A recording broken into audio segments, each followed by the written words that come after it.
Praise the lord. ક્રિસ્મોલ અભયતા બહેનો, દિવ્ય ધ્યાન દિવ્ય સંદેશમાં તમારું સ્વાગત છે. જૂન 12મી તારીખ.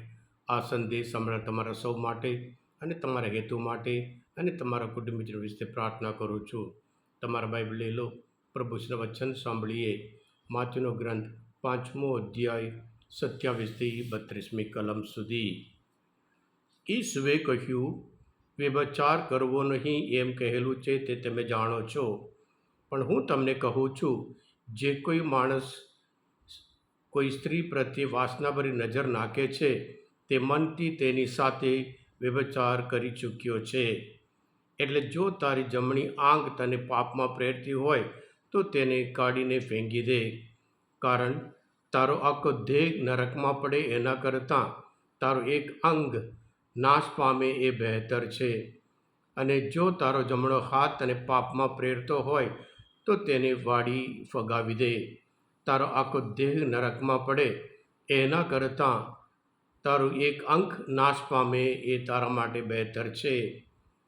વળી એમ કહેલું છે, જે કોઈ પોતાની પત્નીને છૂટાછેડા આપે છે તેણે ફારગતી લખી આપવી.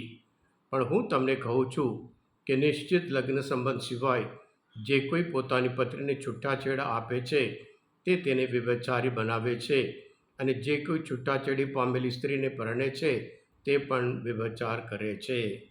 આ પ્રભુની વાણી છે, તે આપણો આધાર છે.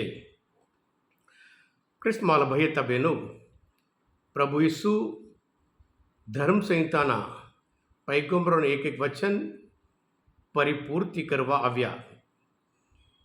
મોસે યહોવા દેવે આપેલો આજ્ઞા એ છે, વ્યભચાર કરવો નહીં. એટલે વ્યભચાર કરવો નહીં એનો અર્થ પ્રભુ ઈસુ આજના શુભ સંદેશમાં ઊંડાણમાં સમજાવે છે કે જે કોઈ સ્ત્રી પ્રત્યે વાસનાભરી નજર નાખે છે તે તેની સાથે વ્યભચાર કરી ચૂક્યો છે.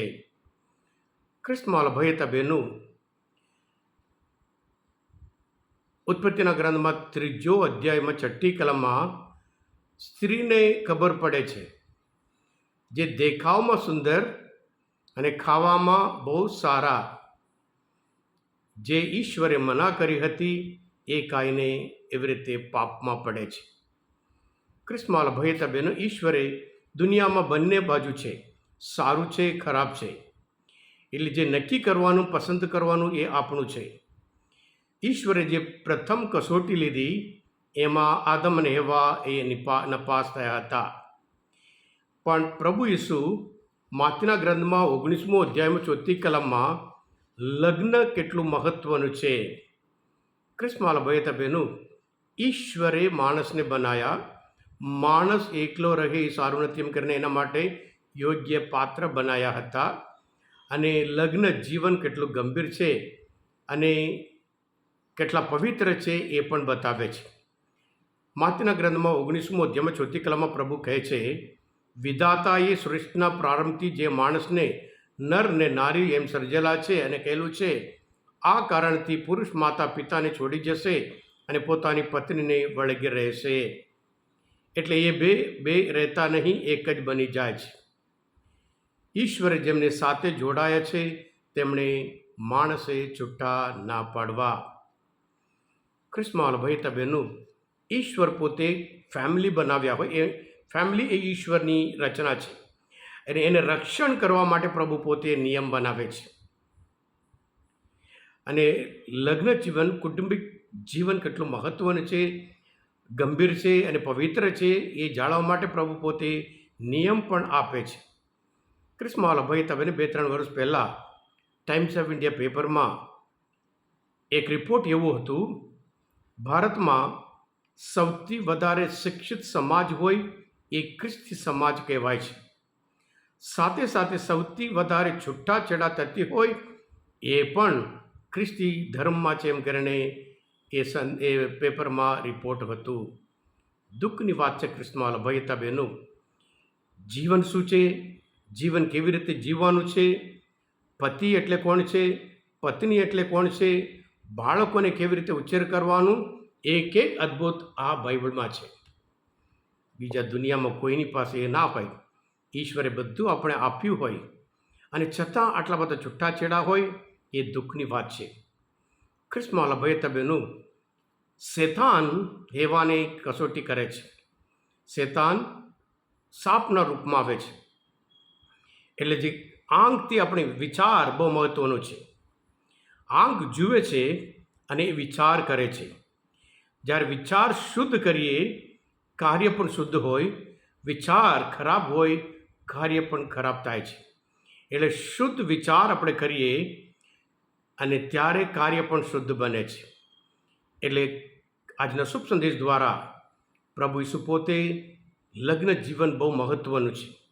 છૂટાછેડા આપે ત્યારે પણ લખી આપવાનું છે અને છૂટાછેડા આપે ત્યારે કારણ પણ કહેવાય, કયા કારણથી એને છૂટાછેડા આપવામાં આવે છે.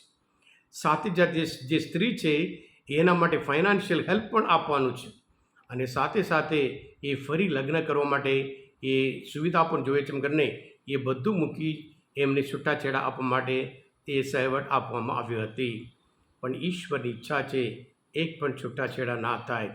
કેથલિક ધર્મસભામાં સંસ્કાર ઉપર સંસ્કાર, પ્રાર્થના ઉપર પ્રાર્થના, લગ્ન જીવન પહેલાં સેમિનાર, આ બધું થાય છે સમજાવવા માટે. પણ હજુ આપણે જાણીએ છીએ દુઃખની વાત છે. એટલે આજના શુભ સંદેશ મુજબ આપણે ઈશ્વર વિધાતાની ઈચ્છા, ઈશ્વરે જેમને માણસે જોડાયા છે એમને માણસે છૂટા ન કરવા. ઈશ્વરની ઈચ્છા મુજબ, આપણી ઈચ્છા નહીં, દુનિયાની ઈચ્છા નહીં, પણ ઈશ્વરની ઈચ્છા.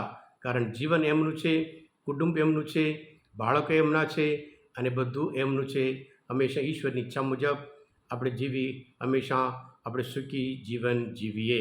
હા કૃષ્ણવાલા ભાઈ હતા બહેનો, આજના મનચિંતન શાસ્ત્ર પાઠ સમજવા માટે પ્રભુ ઈશ્વરને ઓળખવામાં મદદરૂપ થયા હોય તમે પોતે દિવ્ય ધ્યાન દિવ્ય સંદેશ સબસ્ક્રાઈબ કરજો અને બીજા માટે પણ ફોરવર્ડ કરજો. કારણ તમે બધા આશીર્વાદિત છો, અભિષિક્ત છો. પ્રભુ ઈસુ તમારામાં વિશ્વાસ રાખું છું. બોલો દિવ્ય ધ્યાન જય. God bless you all. Jesus I trust in you.